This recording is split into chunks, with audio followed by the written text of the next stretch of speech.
Bonjour à tous, bienvenue dans la première Voix est libre de l'année 2012. J'en profite au nom de toutes les équipes qui participent à la fabrication de cette émission pour vous souhaiter donc vous présenter mes meilleurs vœux pour cette année qui sera riche en élections et on l'espère aussi en propos politiques. Francis Brochet, bonjour. Bonjour à vous. Bonne année Francis. Bonne année à vous, bonne année aux téléspectateurs. Notre premier invité de cette année 2012 est socialiste, il est député de la Loire et il est également trésorier de la campagne de François Hollande. Régis Juanico, bonjour. Bonjour. Vous allez avoir 40 ans cette année? Oui, dans quelques jours. Combien d'années en politique? Depuis l'âge de 17-18 ans. Pour vous, c'est véritablement un métier, la politique? Non, c'est pas un métier, c'est un engagement citoyen. Puis quand on est élu, c'est un mandat. Mais c'est pas un métier. Moi, j'ai une profession. Je suis fonctionnaire territorial mais d'origine. Vous avez le temps de l'être fonctionnaire? Oui, un petit peu. J'ai eu différents métiers. Et puis, j'ai été fonctionnaire territorial, j'ai travaillé à la région Rhône-Alpes. Mais vous l'êtes plus du tout, c'est-à-dire vous n'avez pas Non, le temps. je suis détaché. Je suis détaché le temps de mes mandats. Mais les mandats politiques, ça n'a qu'un temps. Alors moi, j'espère que ça sera le plus C'est-à-dire vous considérez ça comme un longtemps CDD possible. Un CDD pour vous? Je ne le comparais pas avec un CDD, parce que les élus, les députés, je ne vais pas les comparer aujourd'hui aux travailleurs précaires ou aux salariés précaires. Ça n'a aucun sens. Ce ne sont pas les mêmes salaires. Exactement. Quel est votre salaire mensuel avec l'ensemble de vos mandats? En tant que député, je gagne 5 300 € net. Ça, c'est l'indemnité parlementaire. En tant que conseiller général, de base, 2 100 € net. Donc ça fait 7 000... Oui, c'est des indemnités assez fortes, bien évidemment. Quand on le compare à ce que gagnent les Français en moyenne, c'est-à-dire 1 600 € par mois, bien évidemment, nous sommes bien traités, bien évidemment. Il faut voir aussi que c'est un engagement qui prend beaucoup de temps.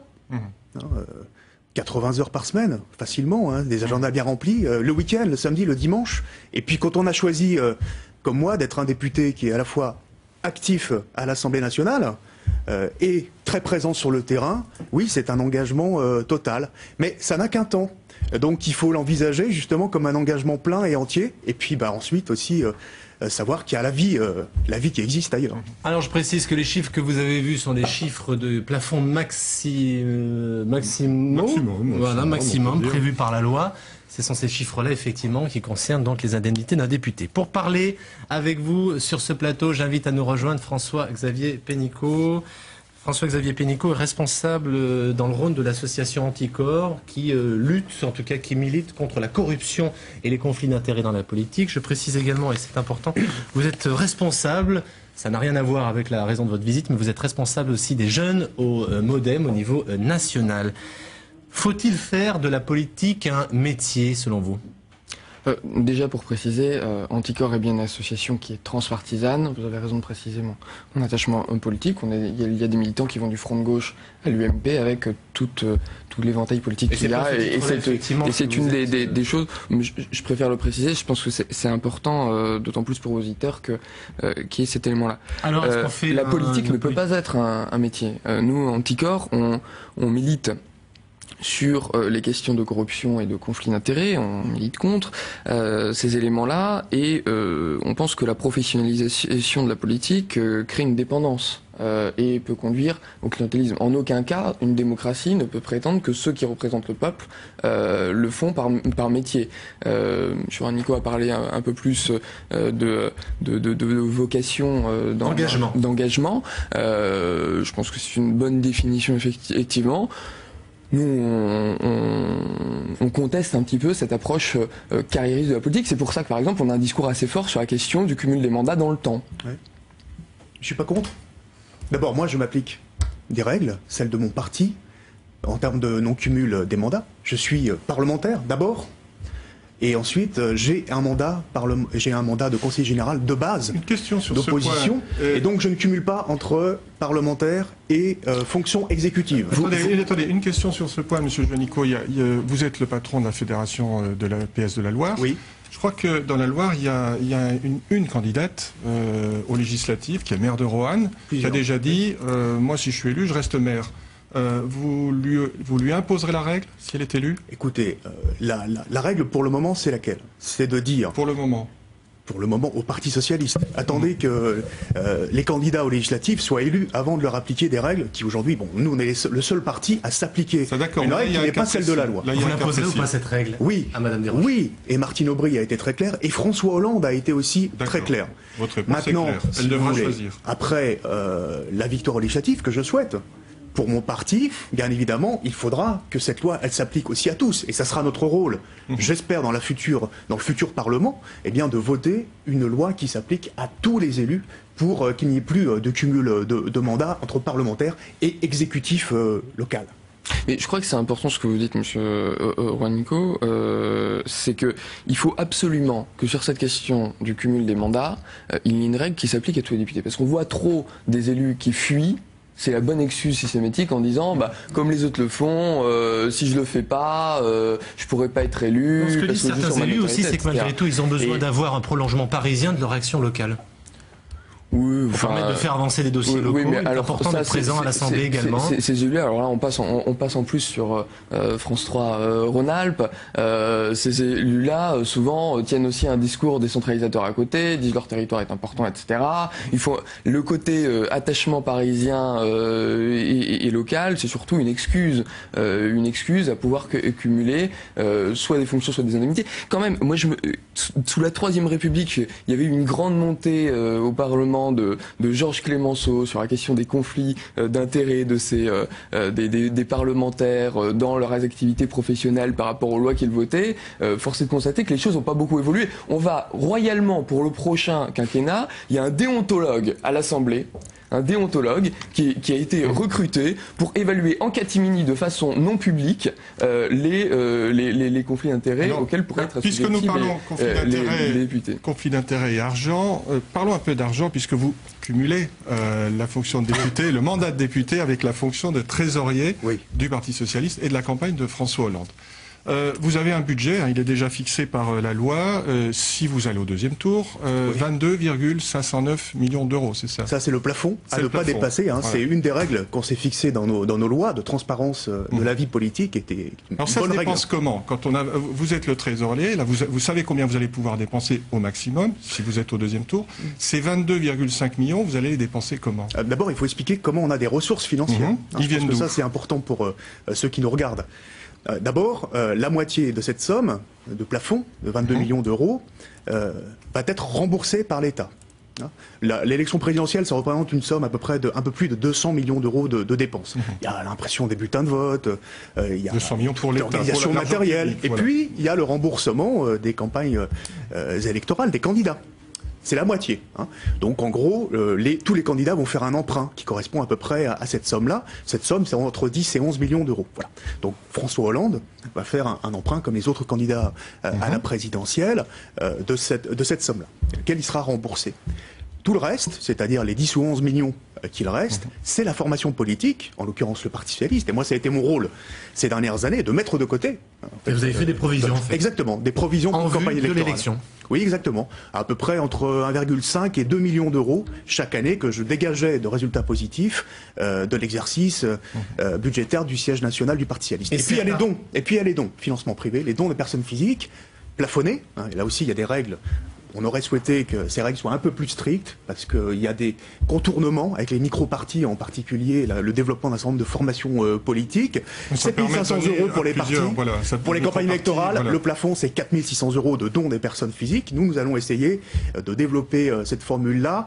L'UMP est beaucoup plus performante que le Parti socialiste, parce que chaque année, il reçoit à peu près 7 millions d'euros de dons, et nous, c'est moins d'1 million d'euros. L'indemnité des élus, 10%, c'est ça l'indemnité des élus qui est reversée automatiquement Parti socialiste. Oui, Parti socialiste, en fait, a toujours essayé d'avoir un financement qui ne dépende pas simplement de la dotation publique de l'État, mais qui vienne des adhérents, 10 millions d'euros, et des élus, 15 millions d'euros. Alors, c'est donc est-ce que vous concédez qu'il y a la face cachée aussi, parce que j'entends la présentation que vous faites, qui n'est pas fausse, hein, loin s'en faut, mais il y a aussi la face cachée des assistants parlementaires, des membres de cabinets d'élus à droite à gauche, qui, sans le dire, passent une partie de leur temps d'assistant à la campagne, et ça qui n'est jamais comptabilisé dans la campagne. Vous êtes d'accord? Non, Monsieur Pénicaud, il y a des règles très claires. Hein. Il y a une commission nationale des comptes de campagne et de financement de la politique qui regarde cela très attentivement.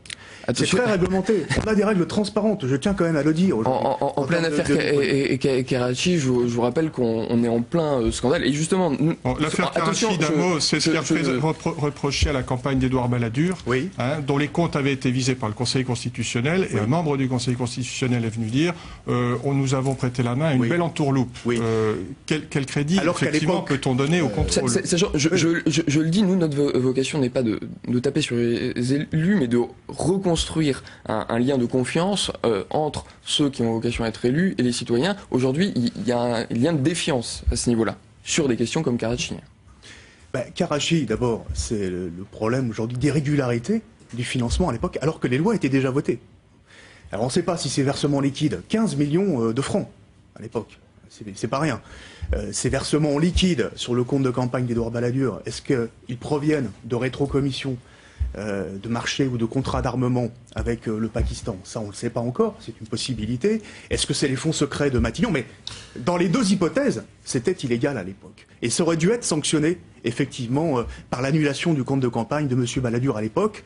Et là, on en veut beaucoup au président du Conseil constitutionnel de l'époque, Roland Dumas. Le socialiste Roland Dumas. Exactement, qui, pour je ne sais quelle raison, n'a pas suivi l'avis des rapporteurs du Conseil constitutionnel. François-Xavier Pénicaud disait... Les règles doivent s'appliquer. Et à l'époque, c'est scandaleux que ces règles-là de transparence n'aient pas été appliquées. François-Xavier Pénicaud parlait effectivement de ces gens qui gravitent autour des élus, qui font partie d'un certain nombre de cabinets, les gens qui sont même recrutés par vous pour vous aider dans les assistants parlementaires, qui finalement participent à la campagne électorale. Vous nous dites, en fait, c'est encadré, c'est retracé dans les comptes de campagne, évidemment. Il n'empêche que vous êtes en train de mettre une cellule, un observatoire pour suivre la campagne, enfin en tout cas, il n'est pas encore candidat, le président de la République, Nicolas Sarkozy. Du coup, vous estimez aujourd'hui que ce qui n'est pas valable pour les élus, c'est-à-dire qu'en gros c'est très clair pour les élus, c'est pas le cas pour le chef de l'État. C'est-à-dire qu'aujourd'hui on peut pas faire la différence entre ce qui est de l'ordre de la campagne du probable futur candidat et de celle du chef de l'État, qui aussi a le droit de s'exprimer, a le droit de faire un certain nombre de projets, de propositions, même à 4 mois d'une élection comme ce qu'il faut juste distinguer, c'est dans le cas d'une campagne présidentielle, ce qui relève de sa parole de président de la République, de sa fonction de président de la République, et ce qui relève de sa parole de candidat. Eh bien écoutez, il n'y a qu'à suivre les avis du CSA, Conseil supérieur de l'audiovisuel. Ils viennent de dire que sur le discours de Toulon de M. Sarkozy, il y avait une majorité de son temps de parole qui relevait du débat politique et donc de la campagne présidentielle, et une minorité de son temps de parole qui relevait de sa fonction de chef de l'État. Donc on a la clé de répartition, 60% politique, 40%. Et alors quand il vient à Lyon, il va venir à Lyon le 19 janvier. Et donc on devra, et c'est le rôle de l'observatoire que nous avons mis en place avec Daniel Vaillant, avec Pascal Terrasse, qui est député de l'Ardèche, nous demanderons à la Commission nationale de comptes de campagne qu'à l'issue des élections présidentielles soit imputé dans le compte de campagne de Nicolas Sarkozy un certain nombre de effectivement, vous écrivez dans le Progrès que Gérard Collomb, hier lors de ses vœux, aurait donc cité, parlé de la préfecture, qui aurait envoyé donc 18 000 invitations. En tête de la préfecture, pour inviter donc des personnalités à assister le 19 janvier aux vœux aux forces économiques de Nicolas Sarkozy. Alors, ce que vous direz, le préfet fait la campagne de Nicolas Sarkozy? Non.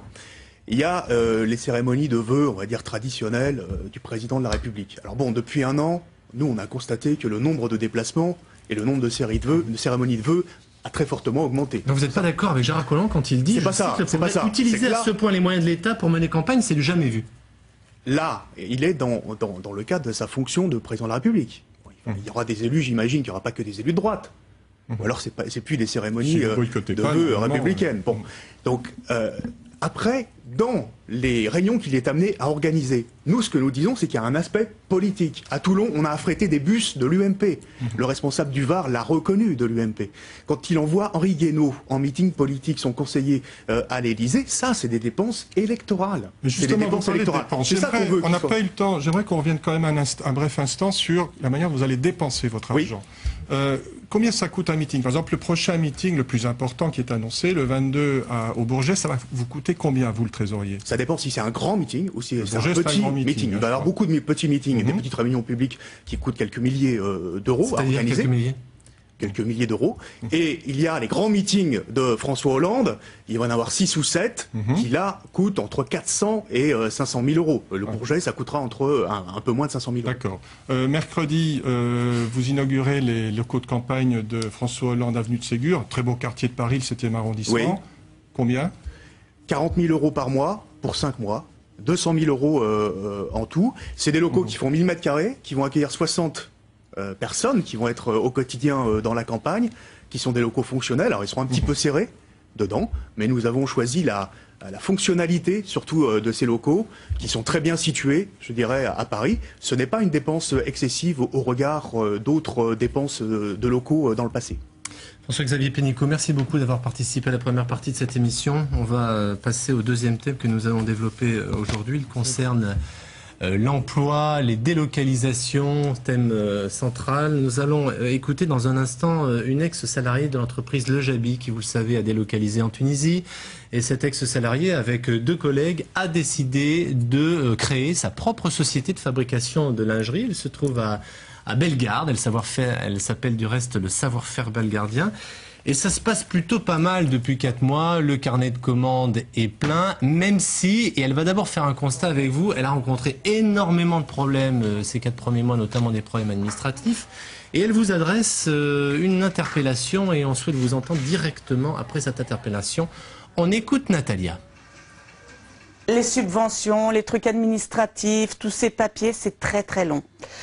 Moi, 4 mois après, je suis super contente, c'est vrai. Ça aurait été 2 mois avant, je l'aurais été moins. C'est vrai qu'avec tous ces problèmes, toutes ces angoisses qu'on a eues, avec mon ex-employeur, on va dire, qui est un sacré voyou, qui encore à l'heure actuelle nous doit de l'argent, chose que ça aurait dû être réglé déjà depuis bien longtemps, je trouve ça inadmissible qu'on puisse laisser faire ça. Ce que j'attends de monsieur le député, ce serait qu'il puisse faire quelque chose pour ces personnes comme nous, qui fabriquons du Made in France et qu'on arrête de nous dire qu'il faut délocaliser parce que nous, on y arrive. On y arrive à l'heure actuelle. On n'a que 4 mois d'existence et on pourrait déjà se permettre d'embaucher.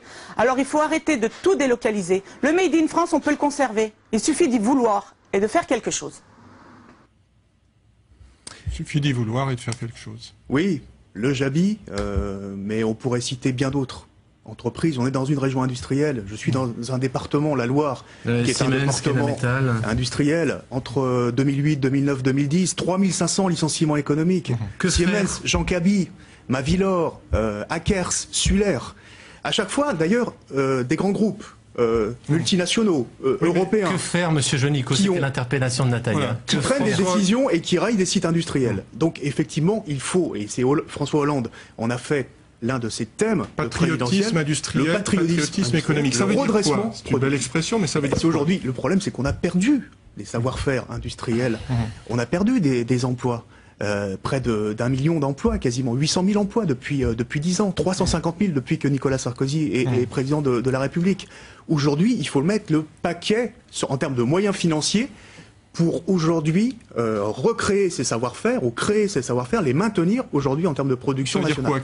Créer une banque publique d'investissement, c'est la principale proposition de François Hollande. Ça veut dire aujourd'hui rassembler l'ensemble des financements vers l'innovation et la production, notamment vers des PME et les entreprises à taille intermédiaire. Ça veut dire les financements de la Caisse des dépôts et de consignation, les financements d'Oseo, les financements régionaux. Oui, ça existe déjà, en fait, ce que vous décrivez. Non, il y a Oseo, non, parce qu'aujourd'hui, on n'utilise pas ce levier-là pour aider les entreprises qui en ont besoin, comme par exemple Le Jabi. Hein. En 96, il y avait quand même encore 1100 salariés à Le Jabi. On a fermé des sites pour aller délocaliser la production. Aujourd'hui, on a une production de mauvaise qualité, donc du coup, on a perdu ces savoir-faire-là. Et aujourd'hui, il faut sauver ces emplois industriels et ce savoir-faire qu'on a en plus dans notre région et qui est très fort. Et donc mettre le paquet financièrement, c'est la Banque publique d'investissement, c'est en faire un vrai levier d'action pour aider ces entreprises, les projets de reprise aussi. Et vous n'avez pas peur du chantage, en gros, soit vous nous donnez des crédits de cette nouvelle Banque publique d'investissement, soit en gros on délocalise. Vous n'avez pas peur de cette situation-là? Non.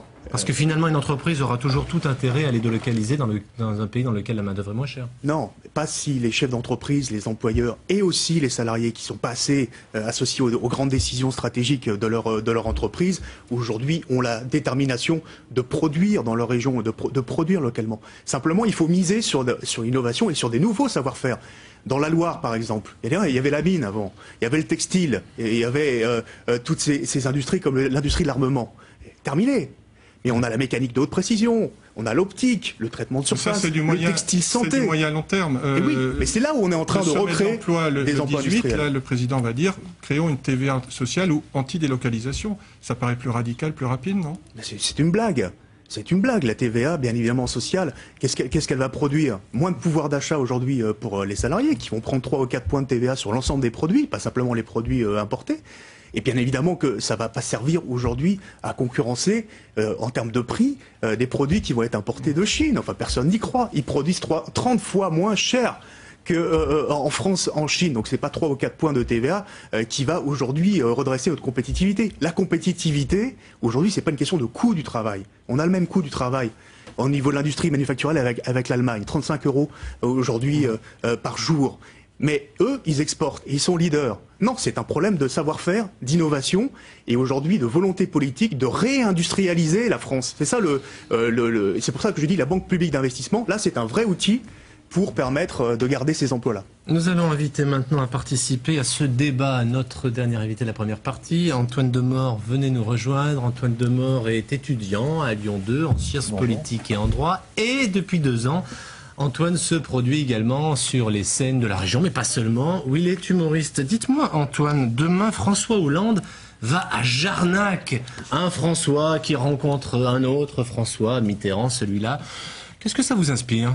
Non, moi, ça m'inspire déjà que on revient sur des choses de l'ordre de la symbolique, quand on voit Nicolas Sarkozy qui a envie de reprendre Jeanne d'Arc, c'est vraiment un dur combat qu'il veut mener contre le Front National.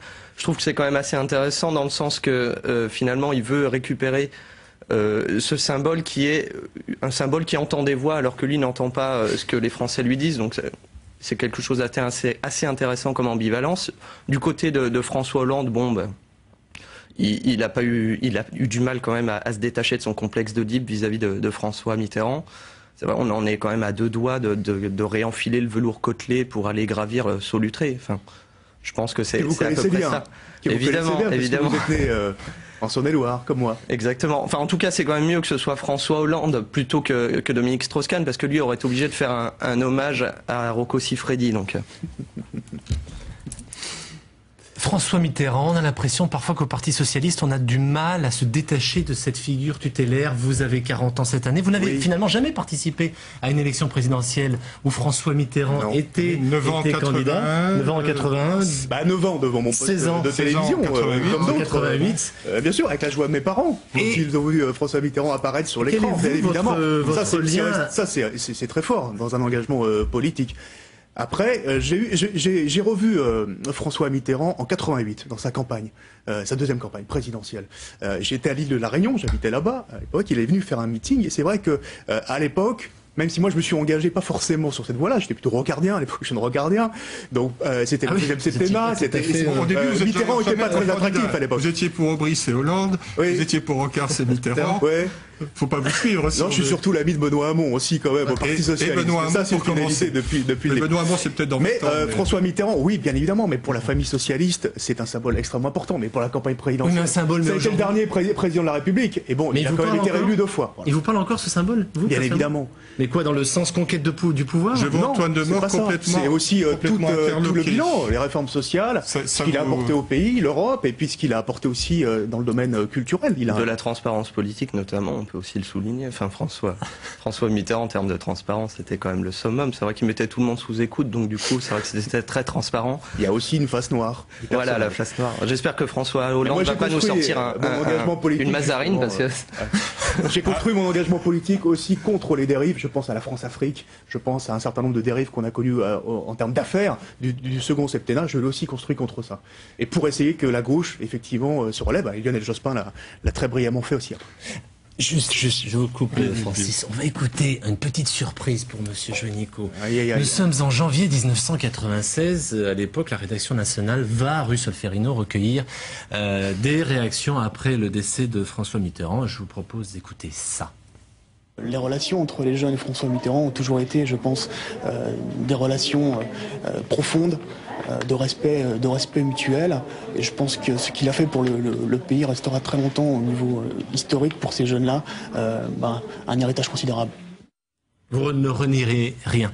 Alors vous savez, le 8 janvier 1996, c'est le premier jour où j'arrive à Solferino en tant que président national du mouvement des jeunes socialistes. Voilà. Et j'arrive, en fait, je devais aller en cours ce jour-là. J'étais étudiant en politique sociale, en DEA à l'époque. J'avais fait mes études comme Antoine à Lyon, à l'IEP de Lyon, très bonne formation pluridisciplinaire, l'Institut d'études politiques. Et là, je devais me rendre le lundi matin en cours. Et puis, il y a eu un problème de RER. Ce jour-là, j'habitais le 19e arrondissement. Les cours étaient à Bourg-la-Reine. Et donc, je suis arrivé à Solferino. Et c'est là que j'ai découvert, c'était 9h ou 9h30 du matin, les camions des télévisions qui étaient présents. Et voilà, l'interview, elle a été faite dans ces conditions. Vous voyez, je suis même pas rasé, je suis même pas habillé, je suis dans ma tenue d'étudiant, quoi. C'était du spontané. Mais c'était ma première journée de travail en tant que président du Antoine Demort non plus n'est pas rasé. Antoine Demort, est-ce que la dérision et l'humour en politique, tel que vous le pratiquez, et bien d'autres aujourd'hui, est-ce que ça va pas dissuader un certain nombre de gens d'aller voter? Est-ce que ridiculiser dissuade? On n'est pas au sens de ridiculiser, on est au sens de révéler certains points qui sont peut-être pas assez médiatisés. Ce qui se fait aussi dans l'humour, c'est de... Voilà, moi je travaille comme ça, je vais aussi écouter les brefs de comptoir, je travaille comme ça, j'entends les gens, ce qu'ils disent et je le retraduis scéniquement. L'humour politique est de plus en plus violent quand même. L'humour politique est virulent, mais si on revient 20 ans en arrière, l'humour politique était carrément plus virulent. Il y a eu une phase où peut-être on a eu...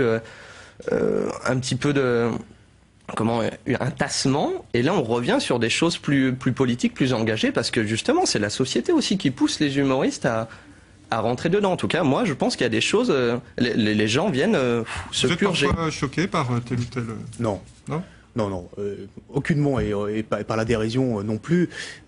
Aujourd'hui, les humoristes le payent, parfois cash. Je pense à Stéphane Guillon, je pense à Sophia Aram aussi récemment par rapport à sa chronique sur Nadine Morano, qui est une source d'inspiration. Quand on se souvient de ce que nous on est accrochés. Stéphane Guillon, quand même, c'était violent. C'était violent, mais je dirais c'est le propre. C'était anticipateur. On a du mal à le dire ici, parce que c'était vraiment très très gros. Je pense pas que ça soit une cause de désaffection aujourd'hui par rapport à la vie politique. Les raisons de l'abstention, elles sont ailleurs. C'est la crise, c'est l'indifférenciation politique, c'est l'absence de projet, c'est aujourd'hui aussi les faits que les gens sont dans la merde, tout simplement, dans leur vie quotidienne. Certes, mais je pense aussi que le désintérêt politique, il vient du fait que, par exemple, on parle plus de la forme que du fond. Morano qui tweet tous les jours sur Noël, sur les choses comme ça. Voilà, là on s'égare du fond politique, on est sur de la forme. Des parlementaires qui désertent les bancs de l'Assemblée nationale, comme Montebourg, qui est en tête, avec Balkany, qui sont vraiment les deux qui vraiment ne fréquentent plus les bancs de l'Assemblée nationale, notamment dans les commissions, qui est le seul moment où on peut compter ça. Ça fait une drôle de marionnette. Donc voilà, on est vraiment sur des choses qui peuvent créer du désintérêt politique. Je comprends, quand on regarde le mercredi après-midi, les séances, là tout est garni, les séances de travail, quant à elles, à l'Assemblée nationale, sont nettement moins remplies. Oui, mais ça nous arrive de rigoler aussi à l'Assemblée nationale. Et c'est pas simplement une atmosphère feutrée de travail. Moi j'avais, malheureusement il est décédé, mais mon voisin devant c'était Patrick Roy, la veste rouge à l'Assemblée nationale.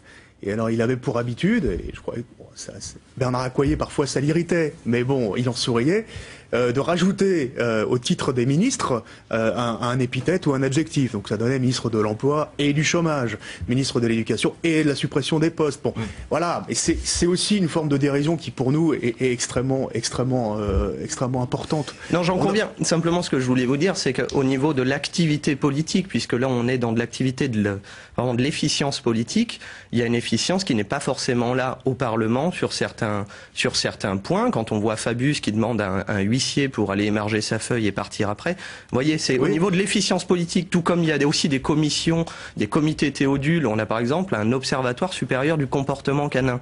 On a besoin de ça dans la République. C'est vrai que les déjections canines... François Hollande le supprimerait. Oui. Les déjections canines, grande cause nationale. Moi, je viens de rendre un rapport parlementaire sur l'efficacité des politiques sociales en Europe. Un an de travail, 120 personnes auditionnées avec un député UMP. D'ailleurs, c'est un rapport bipartisan avec beaucoup de propositions sur le retour à l'emploi, en particulier sur la politique familiale. Bien évidemment, il y a les parlementaires qui travaillent. Bien sûr. J'en fais partie, je le dis très modestement, parmi les plus actifs. Et puis, certains qui travaillent pas assez. Je suis bien d'accord. Arnaud Montebourg, on ne peut pas lui reprocher. À la fois, vous respectez pas le non-cumul des mandats, il va se remettre en conformité avec le non-cumul des mandats. Pendant 10 ans, il a été député simplement.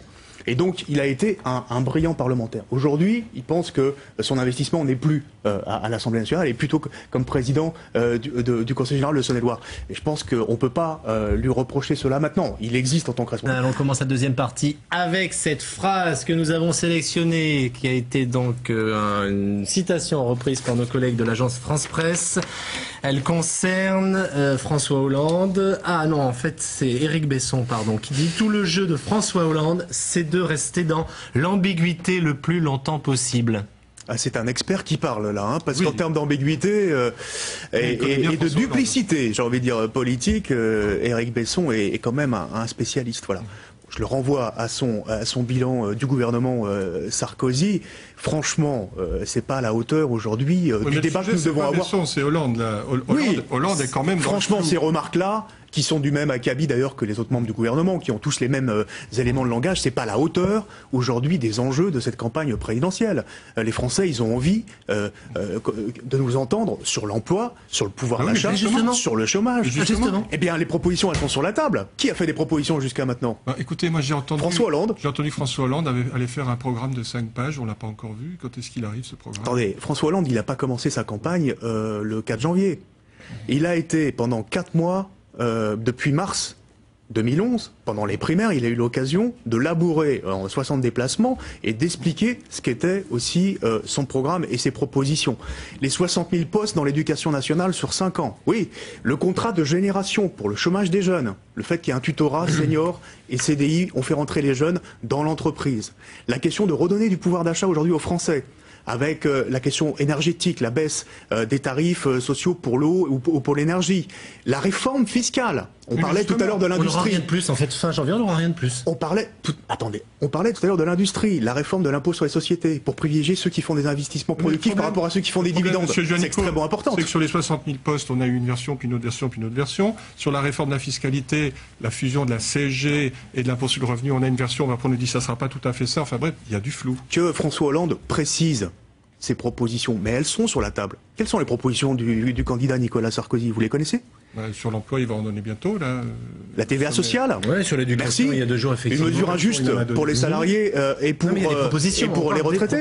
Et encore, il n'est pas encore candidat. La TVA sociale, d'accord. Et bien évidemment, l'augmentation de l'impôt, des impôts, des taxes en rafale. Le fait que l'impôt sur la grande fortune n'ait pas été raboté. Les heures sup défiscalisées. Les conditions de travail des enseignants, la refonte des horaires aussi de travail des enseignants. Donc c'est un certain nombre de propositions, en tout cas pour l'instant du chef de l'État et pas du candidat. Vous voyez bien les différences. C'est-à-dire là aujourd'hui l'éducation a eu 80 000 postes qui ont été supprimés en 5 ans. Nous, ce que nous proposons, c'est de redonner à la fonction d'enseignant les moyens aujourd'hui pour l'éducation nationale. C'est ça le problème. Et donc Nicolas Sarkozy, il va continuer. Bien évidemment, on voit la rentrée 2012 dans tous les départements comme la Loire, où il va y avoir des suppressions de postes et bien évidemment des suppressions de classes. Aujourd'hui, c'est un bilan désastreux. Je voudrais qu'on jette un coup d'œil rapidement à l'organigramme de campagne de François Hollande, qui est quand même pas toujours simple à comprendre. Alors, je vais pas vous le décrire parce qu'il y a vraiment des ramifications à droite, à gauche. Il y a surtout une chose qui nous a étonné, au-delà de la structuration, en tout cas de l'équipe de campagne de François Hollande, c'est le nombre de thèmes qui sont traités. Il y a 23 thèmes. 20, oui.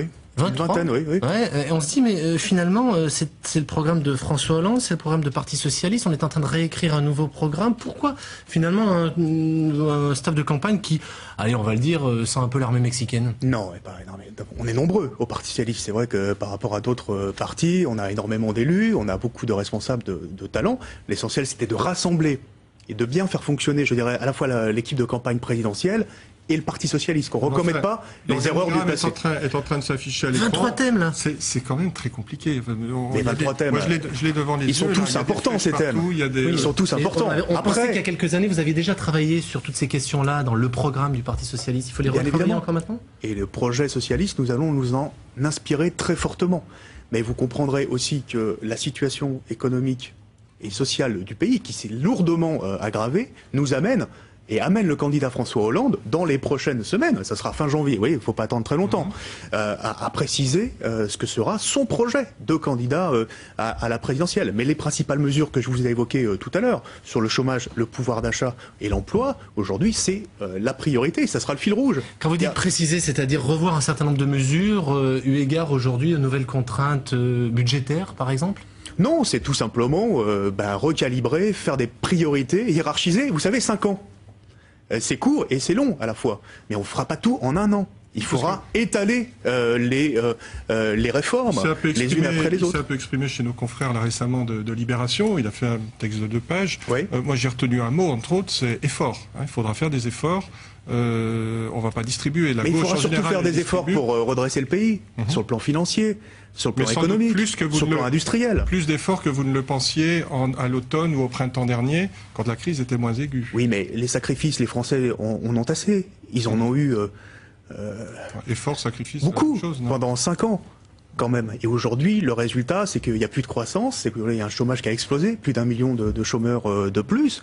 Et donc, il faut un traitement de choc, quand même, pour faire repartir Mais comment faire un traitement de choc quand on n'a pas de marge de manœuvre budgétaire? C'est la volonté politique. On a parlé de l'industrie tout à l'heure. C'est aussi une volonté politique. Si on n'avait pas laissé filer nos savoir-faire et notre industrie comme ça. Mais est-ce que ça ne vous prive pas d'un outil qui est l'outil traditionnel de la gauche, à savoir la relance, la capacité, effectivement, d'utiliser le budget de l'État? Mais des marges de manœuvre, il y en a. J'ai parlé des heures sup défiscalisées aujourd'hui, qui est une mesure qui crée du chômage, finalement, puisqu'on empêche les embauches dans les entreprises. 4,5 milliards d'euros. Les niches fiscales, 70 milliards d'euros, et on y a très peu touché. L'impôt sur la grande fortune, les cadeaux fiscaux qui ont encore été faits l'an dernier. Tout cela, bien évidemment, c'est des marges de manœuvre qu'il faut utiliser. Et il faut surtout relancer la machine économique. Et pour ça, il faut de la confiance. Il faut que les gens consomment. Or, aujourd'hui, on voit qu'on n'est pas dans cette situation-là. Il faut redonner confiance au pays. Voilà l'espoir aussi. Quand vous critiquez votre principal concurrent, on peut le supposer, Nicolas Sarkozy, on a l'impression que vous le situez de manière un peu floue. Est-ce que Sarkozy, ça a été le président de la parole ? Il parle, il ne fait rien, comme l'a dit François Hollande, ou est-ce qu'il a fait beaucoup de choses que vous critiqueriez? Non, c'est le candidat, surtout, des promesses non tenues. Il était le candidat du pouvoir d'achat. Le pouvoir d'achat est en berne aujourd'hui. Il n'y a jamais eu autant de pauvreté, de précarité, et les salaires sont au plus bas, bien évidemment. Ça a été le candidat qui nous disait tout est possible, et aujourd'hui, il finit son quinquennat en disant il faut s'aligner sur le modèle allemand, donc complètement résigné. Et puis, c'est surtout un président qui a échoué en matière de sécurité, qui a échoué sur le chômage, bien évidemment. Donc, de ce point de vue-là, je pense que son bilan est catastrophique. D'ailleurs, il est jugé très sévèrement par les Français. 70% des Français aujourd'hui condamnent ce bilan. Le 18 janvier, le président va organiser un sommet social. François Hollande cherche à rencontrer les syndicats avant cette date-là. La CFDT a refusé visiblement de s'associer à cette rencontre. Vous avez des infos là-dessus? François Hollande rencontre lundi un certain nombre de responsables des confédérations syndicales le matin, l'après-midi, et puis dans le courant de la semaine, ce sera jeudi, la CFDT sera aussi reçue par François Hollande. Ils en ont accepté le principe. Tout le monde sera vu. On a l'impression que François Hollande court beaucoup après l'agenda du président. Non, au contraire, là, il anticipe. Parce que le sommet social, je vous l'indique, c'est le 18 janvier. Là, nous sommes le 9 janvier. Il s'est intercalé, comme on dit en rugby, oui. Il s'est intercalé. Non, écoutez, ces propositions sur l'emploi, nous en faisons un certain nombre. Sur l'industrie, sur le chômage des jeunes avec le contrat de génération, sur la réforme fiscale, aujourd'hui, pour réorienter les investissements. Donc ça, c'est connu depuis plusieurs mois. Simplement, nous voulons organiser un vrai dialogue social avec les syndicats de salariés. Pas une fausse comédie. Parce que le 17 janvier, on a déjà annoncé que la TVA sociale, elle se ferait. Donc il n'y a plus rien à discuter pour les syndicats. Nous parlions de vos concurrents. Est-ce que votre concurrent le plus dangereux, c'est Jean-Luc Mélenchon ou c'est François Bayrou? C'est, je dirais, dans le contexte actuel, et on le sent très bien sur le terrain, c'est Marine Le Pen. Bien évidemment. Moi, je suis dans un département où déjà le Front National obtient des scores très très importants. Jean-Marie Le Pen a été arrivé en tête en 2002 dans le département de la Loire au présidentiel. Et effectivement, nous sommes très inquiets, parce que là, tous les ingrédients sont réunis. Front National, climat, vous préparez à social, faire entrer à l'Assemblée avec la proportionnelle. Si François Hollande est élu, il y aura une toute petite dose de proportionnelle, mais qui ne s'appliquera qu'en 2017. Circonscription sur 570. N'allons pas Dernière trop vite. question, il nous reste quelques Mais Marine secondes. Le Pen, effectivement, aujourd'hui, on sent que c'est un danger. Régis Juanico, futur ministre? Non. Si, évidemment, en cas de victoire de François Hollande. Non, ce dont j'aspire, moi, à être réélu député. J'estime avoir bien fait mon travail, actif à l'Assemblée et très présent sur le terrain. Et puis, j'espère justement pouvoir, dans le cadre d'une nouvelle majorité, à l'Assemblée nationale, eh bien, changer... Donc vous ne serez pas au budget? Changer l'espoir. Voilà. Changer, effectivement, notre société en profondeur. Merci beaucoup, Régis Juanico, d'avoir participé à cette première Voix libre de la saison. Francis, merci à vous.